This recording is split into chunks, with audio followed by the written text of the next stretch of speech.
Episode 33 Vanilla Bean Coconut Overnight Oats. Oh my god, we're alive. And not making something deep fried. Whoa! Today we're gonna make some overnight oats so we can start the day with a decent breakfast. Imagine that. Combine in a pot 3 1/2 cups of water, 1 cup steel cut oats, 1/4 cup red quinoa, and a big pinch of salt. Cook on medium-low until the water is evaporated, about 20 minutes.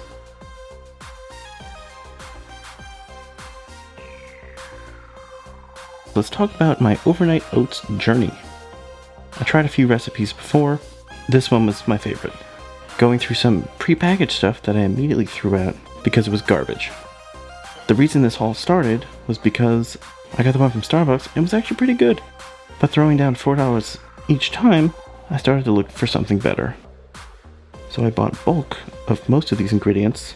While still not super cheap, everything is a huge bag, and I'm not running out of anything anytime soon.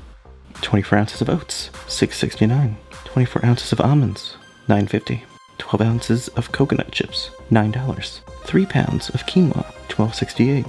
6 pack of light coconut milk, $12. 2.2 pounds of chia seeds, $13, very specific amount. 2 ounces of vanilla bean powder, $25. Yeah, I know. Total $87.87. And one batch makes 5 to 6 servings, but let's say 5 for simplicity. If you're gonna get overnight oats at Starbucks, it would be $19.75 plus tax for the 5 days, if that's your workday go-to. And this will balance out in your favor in just about 4 weeks. I've made 3 batches from what I bought, and I still have so much left. And I didn't shop for deals. This is also factoring that not everyone has their own vanilla beans soaking in a jar so they can use their innards any day, anytime. And looking for more than 5 seconds, I found powder for about half the price. So if you shop smart, you can be cutting down that total big time and saving some money. But that's the breakdown. I figured I'd include that just in case you were into it. I don't know. Once ready, remove the pot from the heat and add 2 tablespoons of chia seeds, 2 cans of light coconut milk,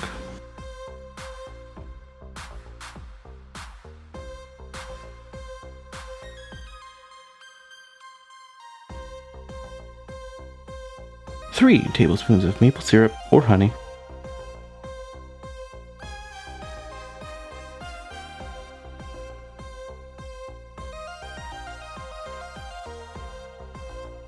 2 teaspoons of vanilla bean powder,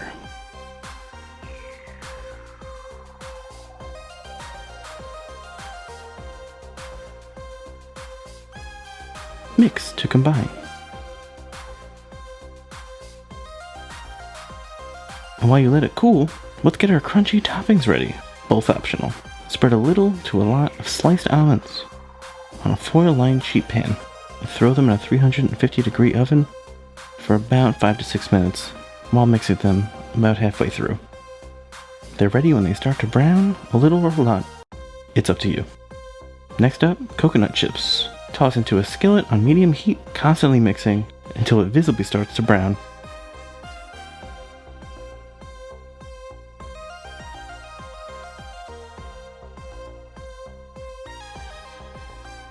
And right before we take it off, we're going to toss in a little cinnamon.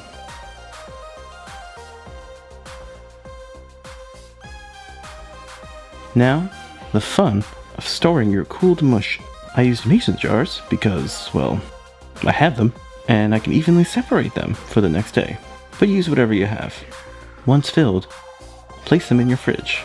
And off camera, clean and slice some strawberries. Toss them in a little bit of sugar and put them in the fridge so they are nice and delicious for tomorrow.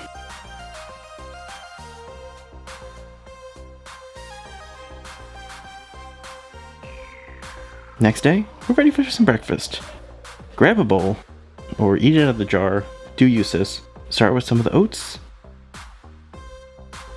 Strawberries in the middle.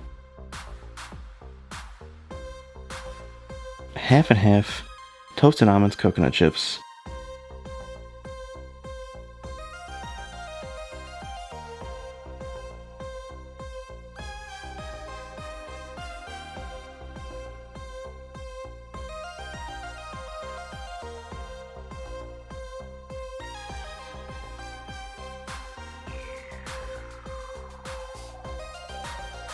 and then a fun little ring of maple syrup. Enjoy! But I want to say thank you all for watching. I'll see you all real soon.